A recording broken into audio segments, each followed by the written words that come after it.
Bonjour à tous, très heureux de vous retrouver. School TV Le Mag. Vous en avez l'habitude, une demi-heure consacrée à l'éducation de vos enfants. À chaque fois, une thématique forte, une initiative sur le plan local et ou national, voire international. C'est toujours avec Alix Nguyen. Salut Alix. Salut Patrick. On va voyager assurément, cher ami. Aujourd'hui, voici le sommaire de cette émission. Le Mag qui reçoit une star du foot, une véritable star du foot en Asie, que ce soit en Chine ou même en Thaïlande. Lonsana Doumbouya fait parler son talent à chaque fois. C'est un attaquant formé en France, je le rappelle. Ne regarde pas son plutôt 16 expatriations. Il nous explique tout dans un instant. Quand on parle de foot, on pense passion, argent, projet Mbappé aussi, avec des parents un petit peu parfois invivables sur les bords du terrain. Notre invité, vous allez voir, donne de son temps pour guider les jeunes talents et promouvoir la pratique d'activités sportives au sein de l'UNSS. Qu'est-ce que c'est? On en parle dans un instant. Il y aura une loupe avec Alix. Oui, et je vous parle d'un club dans l'Orne qui s'attelle à faire évoluer les mentalités en créant une section féminine. Hâte de voir ça dans une dizaine de minutes. On y va.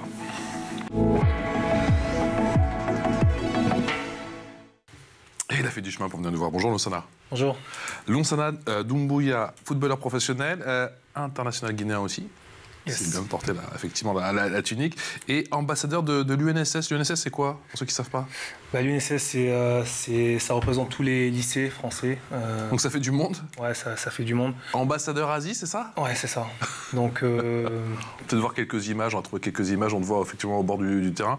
On t'appelle souvent, et du coup le gouvernement français t'appelle souvent justement pour promouvoir la pratique, les pratiques sportives, pas que le football d'ailleurs. Ma présence, d'avoir quelqu'un dans un pays comme la Thaïlande, un Français, bon, c'est toujours sympa de représenter la France dans ce domaine-là, donc c'est plutôt sympa. Star de foot en Chine, en Thaïlande, ça représente quoi, effectivement, le foot en Thaïlande? C'est vrai que moi j'ai ma vision de Français, d'Européens, je veux dire, et je pense à la Thaïlande, et je pense notamment à tout ce qui est Muay Thai, boxe thaïlandaise, il y a d'autres sports de combat, mais le foot là-bas, c'est une folie. Ouais. On se rend pas bien compte, je crois. Non, je confirme, c'est la folie. Les fans, les supporters, quand ils viennent au stade, c'est exceptionnel. En Thaïlande, nous, les fans, ils commencent à venir au stade à partir de midi. Pour un match à quelle heure? À 20h? Ouais, 19h, 20h. Ah ouais, ils passent la journée là-bas, quoi. Ils passent la journée là-bas, donc... Ils font quoi? Ils font des barbecues autour du stade? Ils font quoi? C'est ça, il y a des marchés, il y a des petits marchés où ils commencent à manger, ils commencent à boire. D'accord. Il y a des petites boutiques, ils achètent les maillots et ça danse, ça chante, jusqu'à l'heure du match. C'est fou. C'est fou. Alors, qu'est-ce qui t'a emmené là-bas? On rappelle que, tu as quand même bien répété tes gammes du côté de Limoges, tu as été formé... en France, et toi, tu n'as jamais hésité justement à tenter l'aventure hors des frontières françaises. Je pense à l'Écosse, je pense à l'Autriche, et puis, voire même plus loin, avec notamment la Chine et la Thaïlande. Moi, je pense que... déjà, j'ai vu que l'opportunité, elle est venue à moi, donc j'ai pas hésité. J'ai vu que je passais pas pro, j'allais pas passer pro en France, donc je me suis dit, allez, pourquoi pas tenter l'aventure en Asie. Et puis ça m'a réussi. Pourquoi, avec un peu de recul, tu penses? Donc, pas donner ta chance ici en France? Pourquoi? Parce que en tant qu'attaquant, on a tellement de talent au final, et après il y a ce côté, il y a ce facteur chance qui entre en jeu. Et puis je l'ai pas eu, mais bon, j'étais déterminé, et donc je me suis dit pourquoi pas tenter ma chance en Asie, simplement. Et quel regard tu portes toi sur ta carrière? Qu'est-ce que le petit gars du Viginal, c'est comme ça qu'on dit? Ouais. Justement, comme regard sur le parcours du grand aujourd'hui, de 34 ans? Je suis fier quand même, parce que je suis parti de très loin. Et on a du mal à se rendre compte? Ouais, même moi aujourd'hui j'ai du mal à m'en rendre compte, mais je suis fier. Je suis fier parce que je sais qu'il y a certains jeunes qui me posent des questions, qui me demandent comment on fait. Et j'essaie de les aider un maximum, même si c'est pas dans le domaine du foot, même si que ce soit dans la vie de tous les jours. J'essaie de les aider, de leur donner une direction, la discipline. Et rien que ça, déjà, je pense que c'est un bon début.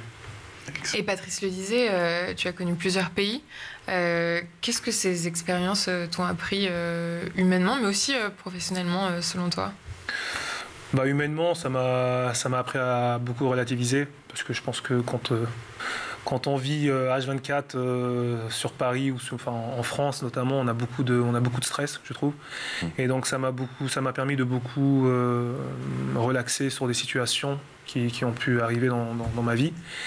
Et puis professionnellement, j'ai découvert une nouvelle langue, enfin, pour moi, c'est exceptionnel. Donc, Tu parles thaïlandais aujourd'hui? alors je comprends le thaïlandais, mais oui, je dis quelques mots thaïlandais. Oui, parce que tu as joué là-bas, t'es reparti, t'es revenu dans le championnat, donc on sent que t'es quand même très attaché à ce championnat, mais aussi peut-être à la culture. Puis il y a aussi la Ligue des champions asiatique. Ouais. Bon, même c'est en numéro 2, mais... Ouais.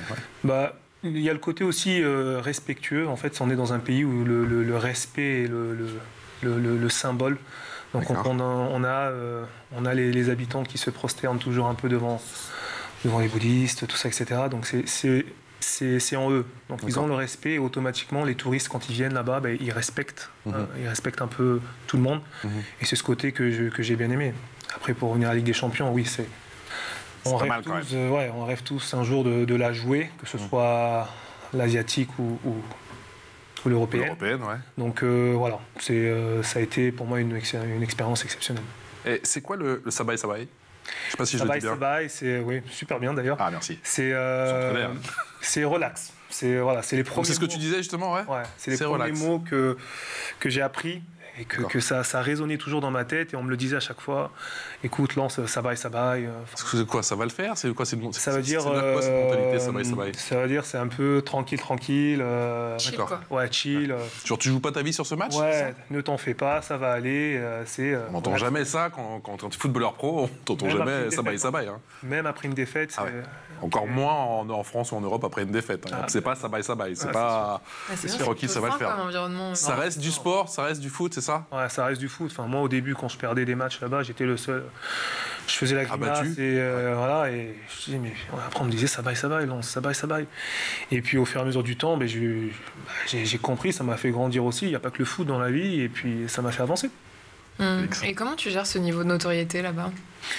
C'est pas un peu schizophrénique, justement, d'être très connu là-bas, de revenir ici et cette... Pour moi, c'était plaisant parce que quand on commence le foot, on rêve tous un jour de devenir footballeur et d'avoir un peu cette notoriété et cette reconnaissance que j'ai pas eu en fait en France. Donc, je suis arrivé là-bas, je l'ai eu directement et ça m'a. Pour moi, c'est plaisant. C'était plaisant et faut juste le gérer, c'est vrai. C'est pas une blessure aujourd'hui de revenir ici et de pas. Ah non, pas du tout, pas du tout. Ça m'a réellement enrichi. Et comment ça se passe là-bas justement, ce rapport à la célébrité? Est-ce que les fans, tu dis qu'ils sont vraiment très chauds, ils sont vraiment passionnés pour le coup. S'ils te croient, je sais pas, dans un supermarché, ils respectent, machin, ou ils viennent te voir. Tu peux aller faire les courses tranquillement, ou je sais que par exemple dans les pays anglo-saxons, bon, on voit le sportif, mais bon, on lui laisse un peu son espace, on le respecte. Moi, j'ai souvent vu des cohues en Asie. Je sais pas si c'est le cas pour les footballeurs. En Thaïlande, ouais. Ouais. J'ai vu son regard. C'est compliqué. Non, c'est compliqué. C'est pas compliqué, mais quand on joue dans un club comme Buriram, c'est le plus grand. C'est un peu le PSG, quoi. C'est un peu le Paris Saint-Germain en fait du pays, quoi. Ouais, là, on est sur. Je pouvais pas aller tranquillement au supermarché. On a les fans qui courent pour vraiment prendre des selfies et on leur signe sur leur casquette, sur n'importe quoi, on peut leur signer des autographes. Buriram, pour le coup, c'est pas Bangkok. Hein. Buriram, non. Non, c'est par contre le Thai Port Football Club. C'est Bangkok. Ouais. C'est Bangkok. Ouais. Il y a une véritable différence en termes d'infrastructure, en termes d'atmosphère là-bas. Alors, Buriram, c'était un peu plus, c'était plus professionnel. D'accord. Donc on a un président qui est fou du foot et qui prend exemple sur la Première Ligue, sur tout. D'accord. Et Thaiport, c'était les infrastructures. Partiez de loin quand même, Thaiport. Hein. Il y a des gros investissements, mais les infrastructures, c'est un peu, c'est correct. Et par contre, on a Thaiport ont les plus chauds supporters du pays. Ça, c'est sympa. C'est sympa d'aller au match. Ça donne envie d'aller voir un match. Et ça reste familial? On y va en famille là-bas, ou c'est justement on y va en famille. Moi, j'avais une communauté française là. C'était pas mal. Ils y allaient tous les matchs. Ils étaient là. Et c'était fou de les voir à la fin du match. Non, franchement, c'était une expérience, c'est unique. Et pour toi, c'est unique, c'est-à-dire que c'est en aucune commune mesure, c'est pas comparable avec les ambiances que tu as connues, par exemple, en Belgique ou en Autriche, justement, ou voire en Écosse. Alors qu'en Écosse, on sait que des fois, c'est... En Écosse, c'était chaud. C'est chaud. Ah ouais, franchement, c'est chaud. J'ai aimé l'Écosse, c'est à l'anglaise. Ça chante, ça ouais, crie. ça chante, ça crie, ça chante le nom du joueur. Enfin, c'était top. Ouais. Mais la Thaïlande, c'est autre chose.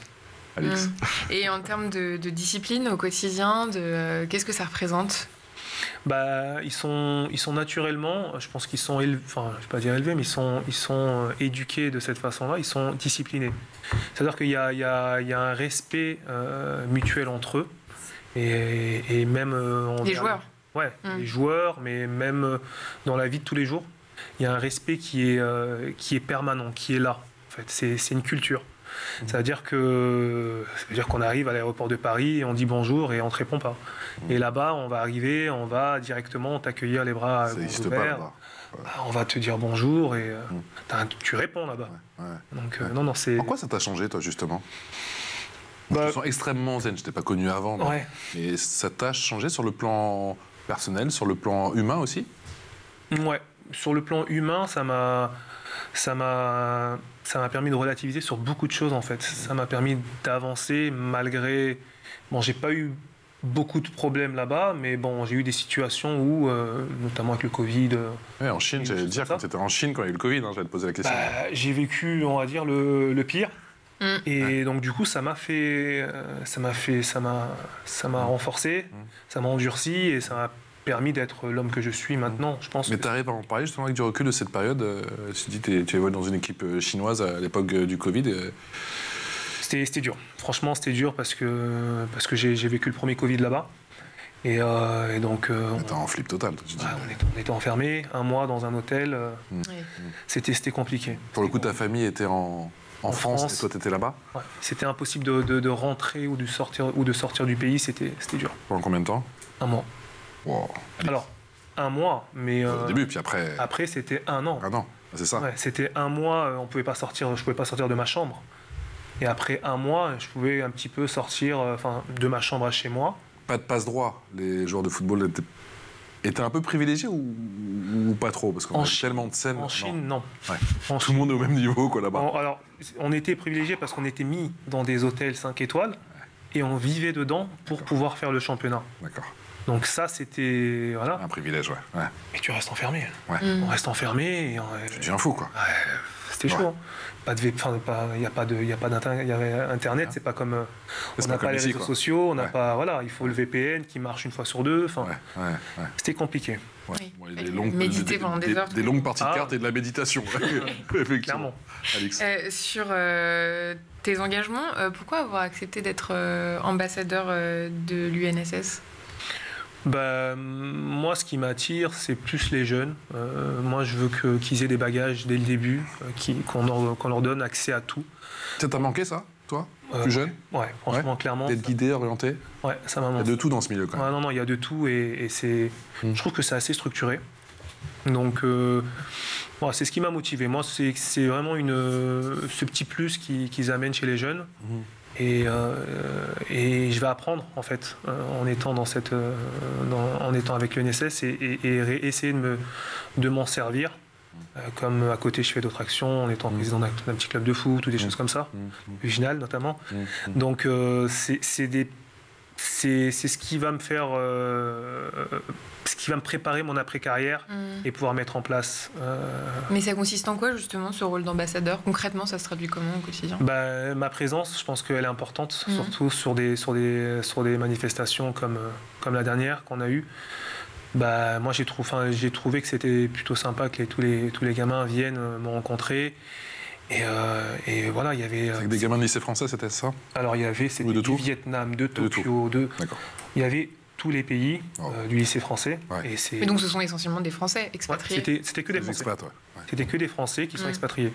Et franchement, c'était de trouver autant de Français, autant de jeunes en même temps à Bangkok. Je me suis senti français. Oui. C'était et qu'est-ce qui revient le plus dans les questions qu'ils posent? Sur les jeunes? Les questions que ces jeunes te posent? Eux, ils posent pas tellement de questions en fait. Eux, ils sont juste contents que je sois là. Ils prennent des photos, notamment sur les jeunes. On a le lycée français de Bangkok.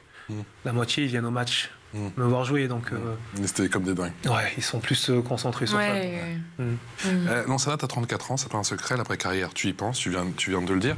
Toi, ce que tu aimerais bien, c'est peut-être orienter, guider les jeunes, pas forcément être leur agent, mais être le rôle de conseiller. C'est ça qui manque aujourd'hui dans le foot, une espèce de rôle de grand frère au final.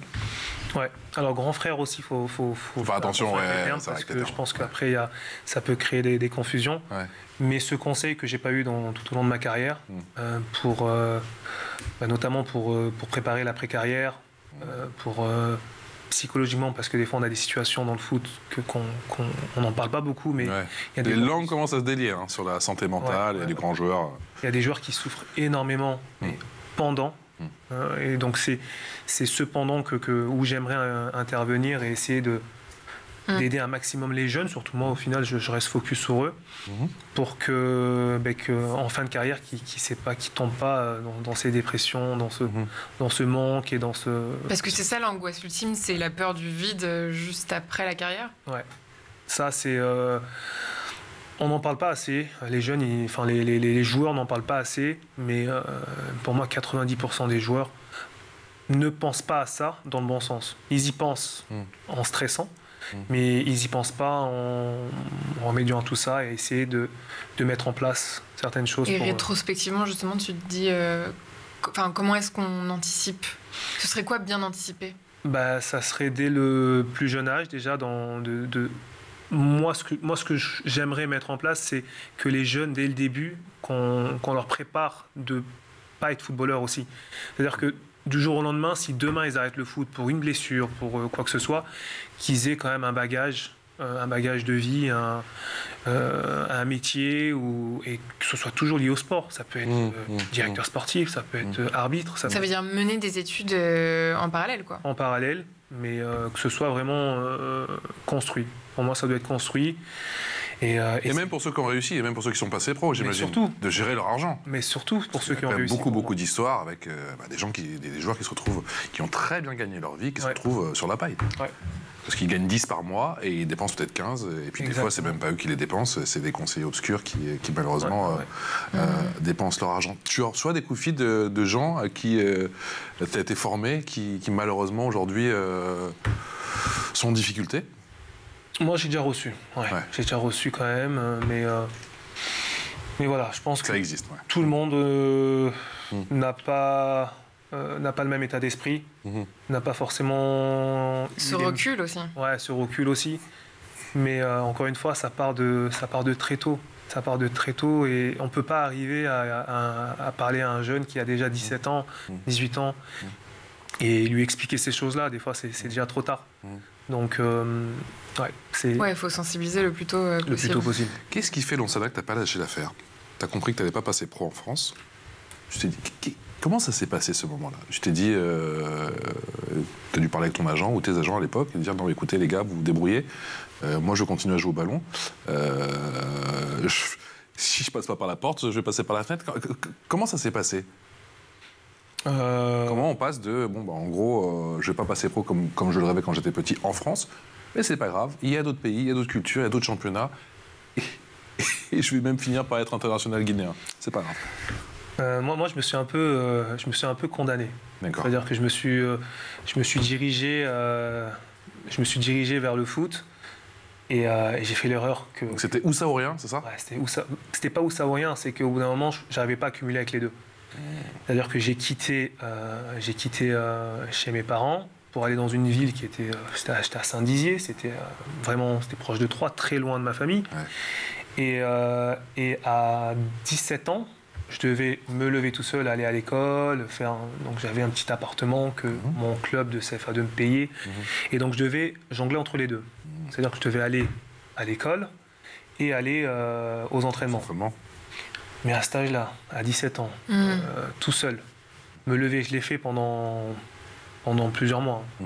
Mais au bout d'un moment, j'ai lâché l'école. Et ça, c'est l'erreur à pas faire. C'est l'erreur à pas faire parce qu'après, j'ai été malin dans le sens où j'ai rattrapé tout ça où je me suis débrouillé un peu tout seul, j'ai gratté un peu tout seul. Tu t'es formé. Je me suis formé tout seul, j'ai appris, j'ai eu un entourage, où j'ai un entourage qui m'a beaucoup aidé. D'accord. Mais si j'avais continué, ça aurait été complètement différent. Donc je me suis condamné au football. Donc toutes les heures où je faisais pas d'école, je faisais des entraînements. Parce que tu te disais que la concurrence, je vais dire la compétition, mais surtout la concurrence, surtout à ton poste, qui est si particulier, le poste d'attaquant, est très rude en France. Et très rude en général. Ouais. Le poste d'attaquant, pour moi, ça reste le plus difficile. Ouais. Parce qu'au-delà de bien jouer, on doit marquer des buts. Et c'est ce qui fait marquer. J'ai l'impression que c'est les deux postes les plus ingrats, c'est attaquant et gardien de but. Et on a gardien de but, tu dois attendre que le gars se blesse. C'est dur, c'est dur. Et attaquant aussi des fois. Il ne veut pas se blesser lui. Ça m'arrangerait, Alix. Et ça va constituer en quoi alors l'après-carrière Est-ce que tu penses reprendre des études par exemple? Moi j'ai déjà commencé les formations d'entraîneur. Alors je ne veux pas être entraîneur, mais ce sont des bagages, parce que ces diplômes d'entraîneur peuvent me permettre d'être directeur sportif dans des clubs, tout ça, etc. Donc j'ai déjà l'initiateur. À Limoges, il y a une bonne école. Oui, il y a une bonne école. Donc non, voilà, j'ai un poste au district de football de la Haute-Vienne, où je suis conseiller du président du district. D'accord. Où voilà, j'ai déjà tout sur un tapis. Voilà, il me dit, écoute, t'as juste à passer les diplômes, t'apprends ce qu'il faut, et puis voilà. Bon, c'est copieux quand même. Les diplômes en France, il faut y aller par contre. Mais ça n'empêche que, comme je dis, j'ai pas envie de devenir entraîneur. Mais ce sont des bagages en plus qu'il faut avoir dans la poche au cas où. C'est l'heure de la loupe. La loupe, c'est avec Alix.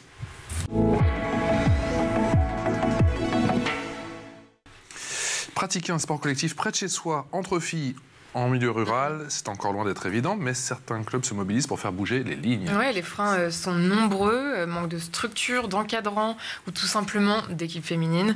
Mais petit à petit, les choses bougent. Certains clubs se retroussent les manches pour faire évoluer les mentalités et surtout l'offre. C'est le cas à Mortagne, au Perche, dans l'Orne. Depuis 2023, l'USM Football a ouvert une section féminine. Elle s'adresse aux filles âgées de 9 à 14 ans et propose des entraînements tous les mercredis après-midi. Alors pourquoi lancer cette section maintenant? Comment est née cette initiative? J'ai posé la question à Didier Bénet, le responsable technique du club. La création de notre section sportive à l'USM Football de Mortagne s'inscrit dans une volonté de promouvoir le football pour toutes et pour tous et des valeurs telles que le respect, l'égalité des chances et de répondre à une demande croissante de jeunes filles souhaitant pratiquer le football dans un cadre structuré et bienveillant. Nous avons constaté un réel engouement avec des inscriptions allant des catégories U6 à U14 et nous nous efforçons de fournir un encadrement de qualité grâce à des éducatrices et des éducateurs formés. Beaucoup de mamans se sont investies dans notre projet associatif et occupent des places prépondérantes au sein de notre bureau directeur. Les féminines sont associées à toutes les grandes familles du football, le foot en marchant, le sport adapté et également dans le domaine du sport santé. Les enjeux sont multiples. Offrir un espace d'expression sportive aux jeunes, favoriser leur épanouissement personnel et contribuer à changer les perceptions autour du football féminin. Nous croyons fermement que le sport est un vecteur d'émancipation et d'inclusion. Ce qu'il explique, c'est ce qu'on entend dans beaucoup de territoires ruraux comme celui-ci. Quand une petite fille veut jouer au foot, elle se retrouve vite sans solution à proximité.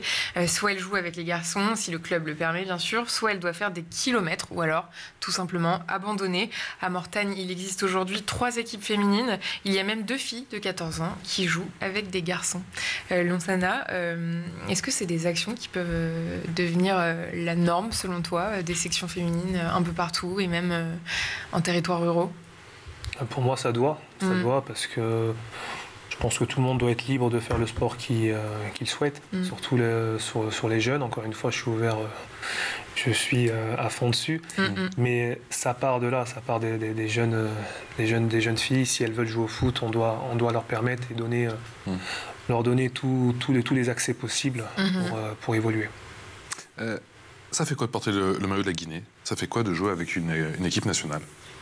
C'est une fierté énorme. Parce que... c'est à ces moments-là qu'on s'arrête sur sa carrière, qu'on se dit là, ça c'est coché. Je ne sais même pas si c'était dans ton plan de carrière, mais...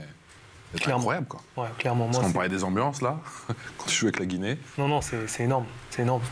Quand on a, moi, c'est la grand-mère, le grand-père. Enfin, c'est toujours sympa de jouer devant la famille. Ouais. Et dans mon pays, enfin, c'est quelque chose d'énorme. Ouais. Comment tu apprends à gérer la pression? Ça, j'imagine qu'on n'apprend pas dans les centres de formation. Moi, ce que j'ai appris, c'est que en fait, la pression, elle est jamais pendant les matchs. Enfin, moi, pendant les matchs, j'ai jamais eu la pression. C'est toujours avant. Tout l'avant, ouais. C'est toujours avant. C'est long, du coup. Ouais, c'est long. Mais j'ai jamais eu trop de pression pendant les matchs, en tout cas. Et tu es un préparateur mental? Comment ça se passe justement dans les clubs? Il y a on fait de plus en plus appel à des préparateurs mentaux, justement, pour aborder ces grosses échéances. Alors souvent, on a les coachs surtout les coachs qui ont quand même une belle formation, c'est ce facteur qu'ils savent gérer. Donc avec un discours qui détend un peu tout le monde, ou en fonction de la portée du match, de l'importance du match, des fois ça va être des discours assez motivants. Ouais. Et ça, pour moi, les coachs, il y a des coachs qui sont forts. Alex. Et tu te vois revenir à Limoges à un moment, œuvrer pour la ville, toujours sur le plan du foot, bien sûr? Oui, pour moi, Limoges, je me dois de revenir à Limoges. C'est important de rester ancré localement. Ouais. Pourquoi? Parce que c'est quand même Limoges qui m'a fait découvrir le football. Je pense que la ville a mis en place, a fait en sorte que certains clubs soient encore en vie. Et on a beaucoup de clubs de foot à Limoges. Et je vais en tout cas essayer de le rendre de la meilleure des manières. Ça ressemble à quoi la vie au pays du sourire? Si tu devais nous résumer ça. Alors, moi, quand j'étais en Thaïlande, je voulais absolument y rester parce que j'avais peur d'y aller. On savait pas que découvrir la Chine, c'est l'inconnu. Mais quand j'y étais, franchement, j'étais agréablement surpris. C'est à faire. C'est à faire, et notamment Shanghai, qui est une ville magnifique. Il faut découvrir, et je pense qu'il faut avoir un état d'esprit ouvert. Parce que tu avais peur de quoi? De l'inconnu. Je pense que parce que je ne savais pas où j'allais. J'ai pas eu la même peur en Thaïlande parce que la Thaïlande c'est un pays tropical. C'est vrai que tu vas toujours en vacances à Thaïlande. C'est ultra touristique. De rêve, tu dis bon, tu connais. Mais quand on m'a parlé de la Chine, je me suis dit je suis en Thaïlande. Je connais pas, déjà j'ai fait l'effort d'aller dans l'inconnu en allant en Thaïlande. Je préfère rester en Thaïlande. Mais après quand j'y étais, et franchement j'ai été, ça fait partie de mes meilleurs moments de ma vie. Félicitations à toi en tout cas, Lansana. Et on espère que tu reviendras bientôt nous voir pour nous parler de tous ces projets, parce qu'on sait que tu en as beaucoup. En tout cas, merci beaucoup pour tout ce que tu fais pour les jeunes, les inspirer comme tu fais, les accueillir, les accompagner, les soutenir. Lansana Doumbouya, footballeur professionnel qui officie en Asie. Donc on verra bien sûr les prochaines semaines ou cette semaine. Est-ce que ce sera toujours en Thaïlande, en Chine? Peut-être pourquoi pas chez toi, au Vietnam. Tu sais, le mec qui se lâche, tu sais, on ne sait jamais, parce qu'on sait que le football se développe aussi beaucoup là-bas. En tout cas, on suivra tes faits et gestes également aussi avec l'équipe internationale de Guinée. Je vous souhaite une excellente journée encore. Merci. Alex, on se retrouve demain. À demain. Et passez une excellente journée dans notre compagnie. Ciao.